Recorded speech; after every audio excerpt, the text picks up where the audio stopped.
For the past 4 months, I've been on a grind to transform my most outdated skyscraper in my city, standing in the middle of the city's waterfront where Times Square, Uruguay District, and the other side of the city where I tend to make big changes pretty soon. But this skyscraper has been ignored for 5 years already, and a lot has changed in this city. But now it's time to change that, so it can once again be the central art it used to be. Not only that, but there's also a lot more coming up than just this transformation. So keep watching because it's going to be the most diagonal experience I have done in a long time.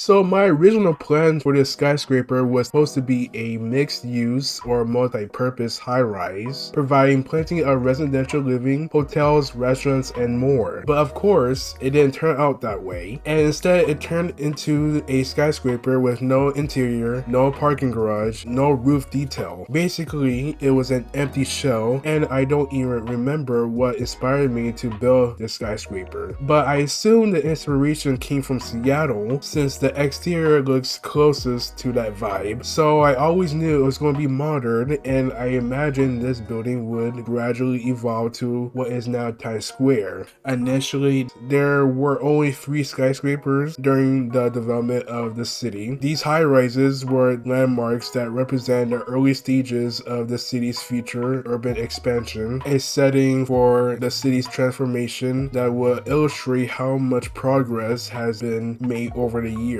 since the review tour of the old city, as it was an embarrassment for me and the server that I personally feel. And the first prominent building, the Inspire Tower, stands out as a collaborative project designed by Superpilot himself, the server's founder, and the Voxeltown architect team. While Super concentrated primarily on the building's exterior, the team played a significant role in designing the interior spaces as well as the overall inside out. This partnership proved highly successful as the project achieved recognition by placing the top 5 of one of Alpine's videos 4 years ago. The second major high-rise was the Astro Tower. While its presence is undeniable, its architectural style remains questionable. I was still new to learning modern high-rises, so this was a historic moment for me back then, plus I was doing something nice for someone on the server, a friend of mine. So the difference between before and now shows how much I am improved over the progression of the city. And the last skyscraper in the city skyline was inspired by Seattle. As I previously mentioned, its design reflected the distinct architectural style and vibrant atmosphere commonly associated with Seattle's urban landscape. It is remarkable though to reflect on how much has changed since the release of that video. Can you believe it? And especially for me, since it was marked the moment when I became interested in designing and constructing my own skyscrapers. And of course, this turning point marked the development of skills that would later prove to be the city's transformation from the old city, as Old Voxtown was in a city competition featured in Alpine's video, and it served as a personal redemption for improvement that is now known as today of New Voxtown. Now the main question I have is, what should I do with the Inspiration Tower? Should the Inspiration Tower be moved to Times Square, or is it better left where it currently stands and instead transform this lot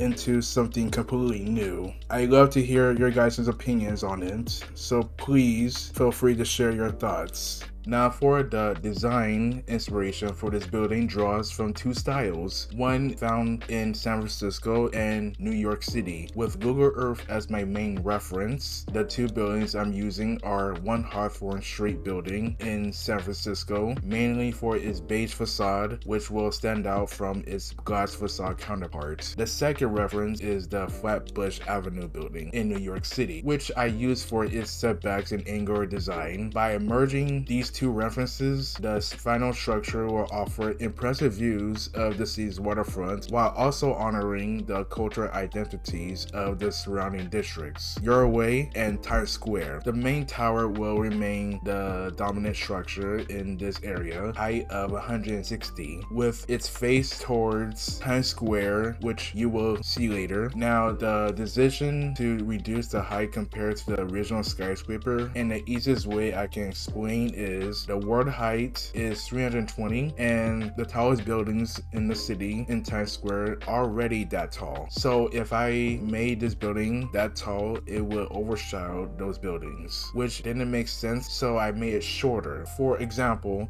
the Econix Van Mission building sort of resembles what I'm talking about. I know it's farther inland and completely different, but this is the only example I can find that illustrates what I'm talking about, since this building marks the beginning of San Francisco's downtown. Or to be more accurate, the second tallest building out of the four in, I'm gonna butcher this so bad, Embarcado Center does have a similar perspective that replicates the vibe I'm going for my skyscraper. Now, the major challenge I knew would be a pain to do was removing the two buildings. So to speed up the process, I use this command, which makes a sphere out of air, and then by right clicking, I can remove just as easily. It can be messy, and by mistakenly clicking, it can damage other things you wouldn't even notice until later, and that's what happened to me in the process. But besides that, it was the quickest way to remove it compared to doing it by hand.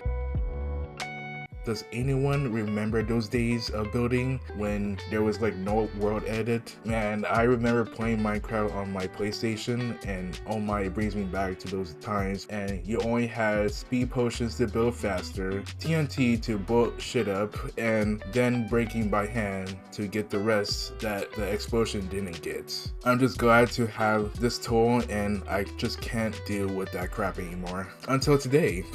Funny enough, Jared Crab made a video just of him doing that. That poor guy though, I feel so bad, but it did make a good video nonetheless. So if you see this, Jared Craft, keep up the good work, man. Now, as always, I began sketching out the building out of wool and making sure I'm following my drawing to see if I would need to improve on anything. And after some trial and error, it was proven not to be as difficult as I thought it would be. So for the blue concrete, it's going to be the main floor of the lobby, although for the interior, I don't have any idea what the interior should be or would look like, and I will, however, go more in depth about the inspiration. Then for the orange wool, it's going to be something, but I'm not completely sure about it yet. And for the last one, the lime wool, is going to be a retail store, but I haven't decided what brand it should be. However, I did ask my Discord community, and one suggested that I should build a market retail store like in this photo for reference. Now for the parking garage, I decided to do 3 levels again, and the hardest was figuring out how to set the levels for the underground parking, given how terrible World Edit is with diagonal sections like this. Luckily for me, I had a genius idea. Once the first level was finished, I could just paste the other layouts and then repeat the process, so it wouldn't be a pain to build later. The main difficult part was building the ceiling for the first level by using walls and glass panes, and then marking out the lights by using frog lights covered by trapdoors. And this process took the most out of my time, since I had to individually build the frame by hand and debug the walls and glass panes to make it all connected, like in these references here, and that was not fun at all. Then I fill in the empty spaces, add pillars and ramps for each level, where I will paste the next layout I have, then redesign that layout, then repeat for the last level. Then I replace everything that was in color with light gray concrete for the walls and texture the pavement for each level. And honestly, I thought it would be a lot more painful, but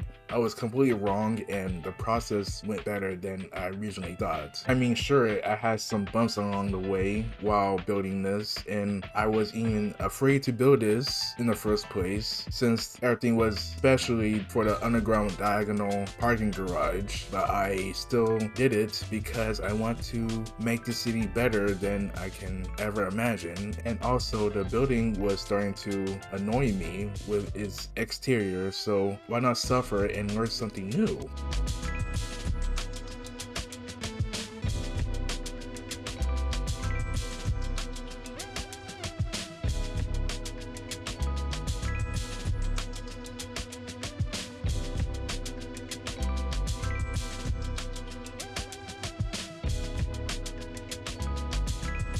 The lobby was quite interesting, so I gathered plenty of inspiration from Pinterest that I can use for the interior design. More importantly, the theme took the most time to figure out what I want the interior to be, but I did know that I want to incorporate nature as the main theme, although I wasn't sure which aspect of nature to represent in this scenario. Later, I decided to make some more sketch plans for the lobby because I felt it was too empty inside and needed more to fill in the rest of the space. The first is the pink section. On the first level will be a break room and restroom. Above that, there will be something you will see later in the video. The second is the light blue, where the elevators and staircase will be. With the light faded, a greenish section will be left open. And for the lime and yellow colors, I'm going to make them together to make my life much easier. So the yellow section, after a lot of thinking and research, I decided to make into a bar the main part that connects both of the lime sections, as the first one leads to the lobby by an overhang bridge, I guess you will call it. The same with the other lime section, but instead goes to the loading area with a staircase leading down into it. The color white represents the hallway, where there are going to be more rooms, but I moved them somewhere else and increased the mailroom size. And then finally, the brown is going to be the pillars, just to fill in on that side of the interior. Plus, it's a nice addition to the space for decoration as well.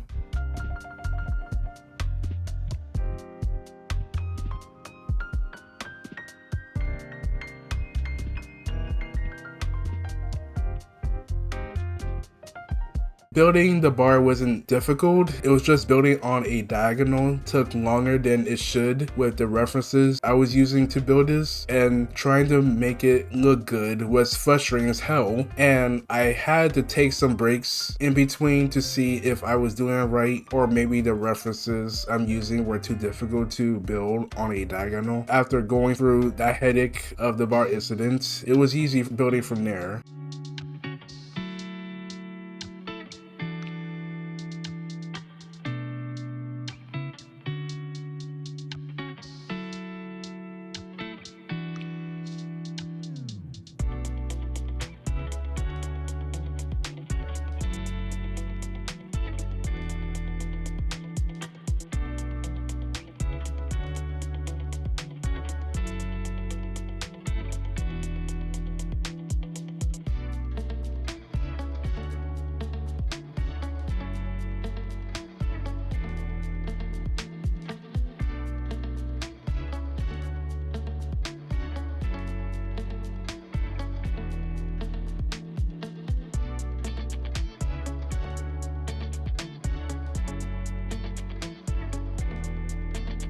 I decided to have a small burger joint, and the funny thing is, I was thinking of rebuilding Super Duper Burger from San Francisco. The problem is, I don't have pictures of the interior or the food, but man, it was delicious, and one of the best I've eaten since my mission trip to Portland, Oregon. And in case you are wondering about that place, it's called Killer Burger. In my opinion, it's the best burger place there is, at least that I know of, on the West Coast. price. But I'm telling you, it's completely worth the price. Although one thing I did regret was not taking photos when I should have, mostly because we weren't allowed to have phones with us or have the phones on, or we can't use the phones in general. So there's that, and that was around 2018, I think. And I seriously wanted to visit there again, but I'm going to need to get over my fear of either flying or driving or taking a train up there, but not sure if you can. I don't really know, but someone can tell me. If I can, then that would be great. It will make the cost of going up there a lot more cheaper. When I get a chance, I can stay for a couple of days of exploring the city of Portland, and if any of you are from Portland, please let me know how everything is going. And one thing I still want to know is if Portland is still weird, given the famous Portland sign. But besides getting sidetracked, I'm aiming for a modern rustic interior with wood, brick walls, and a gray accent wall. And then later I designed a second level to reduce the empty space, although I ended up making the kitchen more confusing for some reason, given the same situation as the lobby, and felt that this burger joint needed more furniture due to its location. So the second floor will have chairs, tables, shelves, and a TV. For the situation of the lighting, I originally thought of using glass panes with lanterns, but later changed my mind and went with frog lights covered by copper trapdoors, which overall looked better for the restaurant vibe I was going for.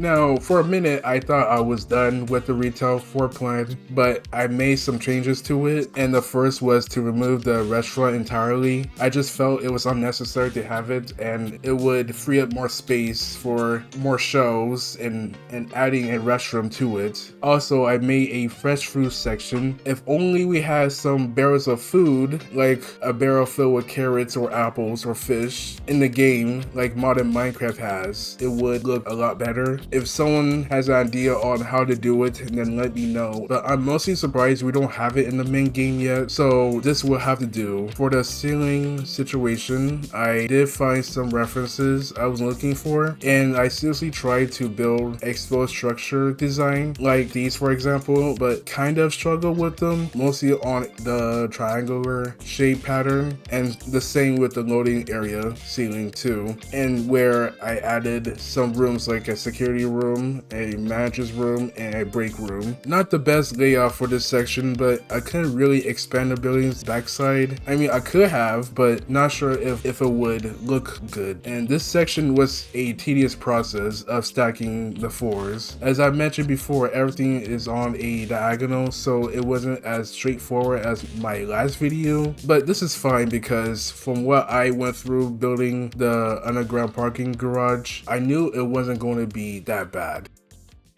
Finally started developing the layout for the individual rooms. It's a simple design, but it works nonetheless, given by the colors you see. Magenta is the hallway, brown are the rooms, and the yellow is the center point of where the elevators and staircase will be. And surprisingly, building the individual rooms later on went better than my recent video, where I built my first modern apartment building, which you should definitely check out, by the way. I promise you will enjoy it. But comparing to my modern high-rise project, it had dozens of rooms and kind of felt overwhelming, but this was a different experience. This structure had fewer rooms and was more enjoyable. Don't get me wrong, I love how my modern high-rise turned out, and it's something I never forget.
The facade, I created a template from another building for reference, usually from New York City and now from Oakland, which will be mostly from Oakland given the reference to this building and its color scheme. I did struggle with the template for the design I wanted to go for, but since the building was on a diagonal, I couldn't add extra detail to the facade, and I showed to my Discord server, but decided just to go along with the simple design without the trapdoors.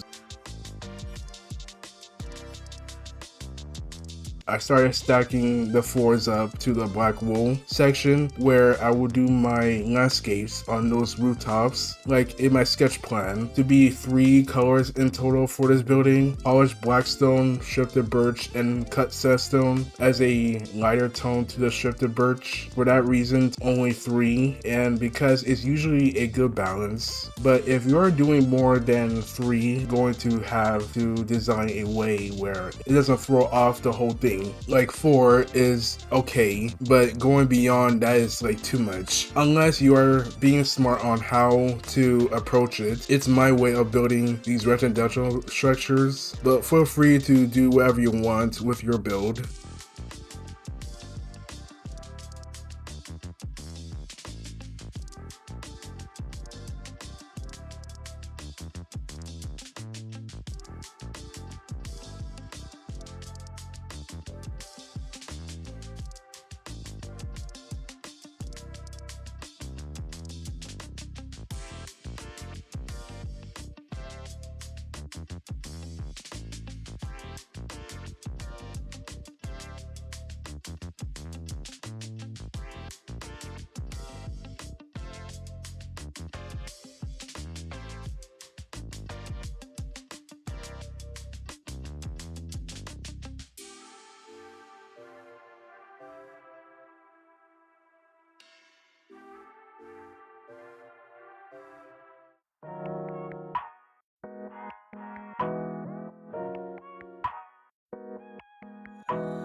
The small roof section of doing the landscape, and I made a simple design where the flower beds will surround a large pavement in the middle with steps leading to the main lounge area. The larger section had more complex design by using some references I found from Pinterest and the inspiration I was going for, but not making it as lush as I usually do, but more pavement lounge areas, including adding a large air conditioning unit on the side, so it kind of blends in with the landscape itself. I do like the larger section due to the views it provides of seeing Yardway District and Times Square and how open it is, but the smaller section feels more cozy and compact, and plus you can view the park / waterfront as well. But I don't know, maybe you guys can debate on which one's better in the comments. And for the last roof, I was having so much trouble coming up with ideas on this tower. Maybe I was getting burnt out, or I was tired, or what, but I mean, I did have some ideas on what to do, but ended up scrapping them anyway because the way they were designed, I didn't like the look of them. So finally, I looked up some inspiration on Google Earth and see what buildings I could use for inspiration for my roof.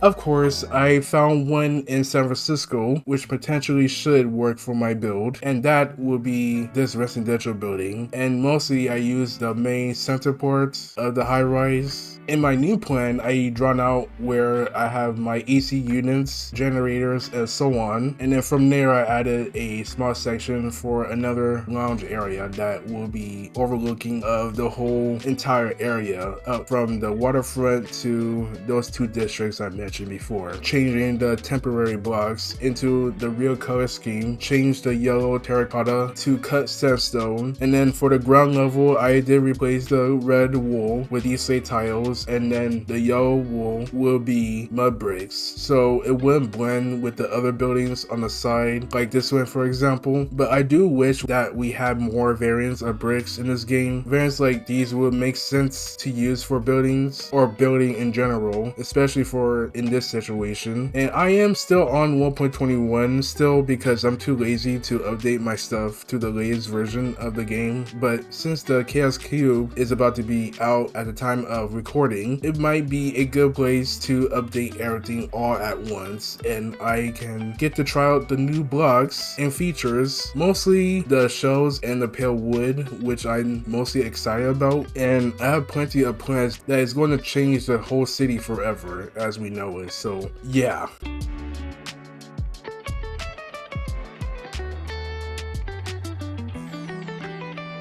Now, first things first, I did some roof detail on these two buildings and adding as much details as possible to it. And for one of them, I decided to do the entire front of it and base it on a 1930s style architecture with some references I found online. And one unique thing about it was that I used the smoke furnace's corners, you know, those wooden outline of the furnace, and use it as a individual wooden ridges with the direct walls. I find it quite fascinating, and it works well with the style I was trying to go for, and I'm glad I thought of it too.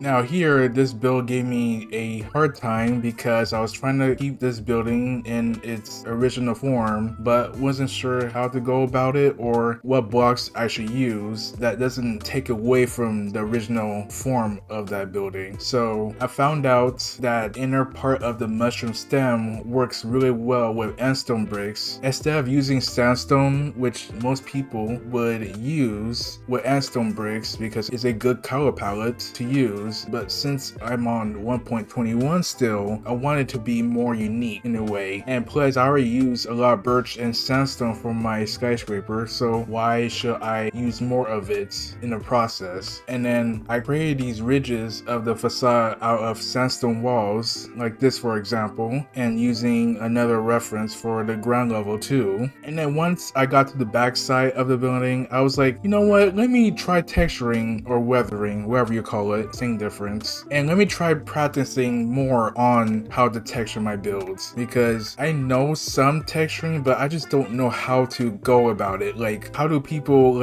or know what areas to texture and what places that you don't texture? That's the part I'm having mostly trouble on, and I've done the same of course on the roof. So if anyone has ideas or suggestions on how to do texturing in general, then let me know, because it's a good start and there's still more I need to learn about, but baby steps, baby steps.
So this European building is in need of a remodel because it looks terrible and outdated and it's just ugly in general. So I decided to do a mix of American and European architecture together, mostly European, specifically Dutch. I used 2 references in total to able to do this and found the original building that I used a while back. I found it less than 10 minutes, surprisingly, and I found that quite funny, honestly, because I had no idea where it would be or where to find it, and I made drawing plans for the roof. I improved the backside of the building along with weathering the roof as well too.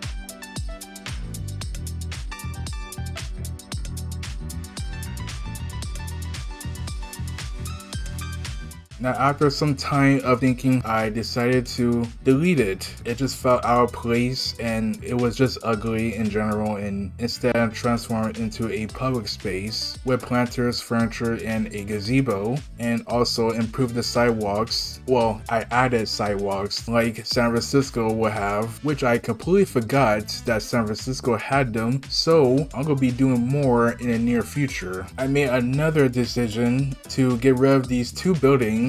I no longer see them as worth keeping them, and I think it's time for a change since I've been remodeling like crazy for the last few months on these buildings, so why not? And of course I have some references that I'm using, and this time it's gonna be mostly American from San Francisco since it's like the closest to European in a sense, and it worked, but it was a slow start due to the situation with the bricks on the side of the facade. And I show a picture here, and I tested few options that could work, but nothing came out good anyway, so I went back to using walls again, and this time with the power of debugging, it was doable and it looks alright, but it was tedious though, I must say, because every time I misclick or misplace a block near it, it just undoes everything and it just frustrates the hell out of me. So yeah, that was fun. And then a similar situation with the roof trim, since I didn't want to stick out too much or being too short, I managed to find a combination of both and it looks good. It's not too bulky or anything like that. It actually fits pretty well with the building. And also I've done some, of course, more texturing on the ground level too, and I would say it isn't bad, and I'm still figuring it out, but it's progress nonetheless. And I did draw out some plans for the roof and then later texture the roof too, the sides as well. Wasn't sure what blocks that can go with white concrete, but I know some that could work. Also forgot to weather the 2 buildings in the beginning, so I done that pretty quickly, and yeah.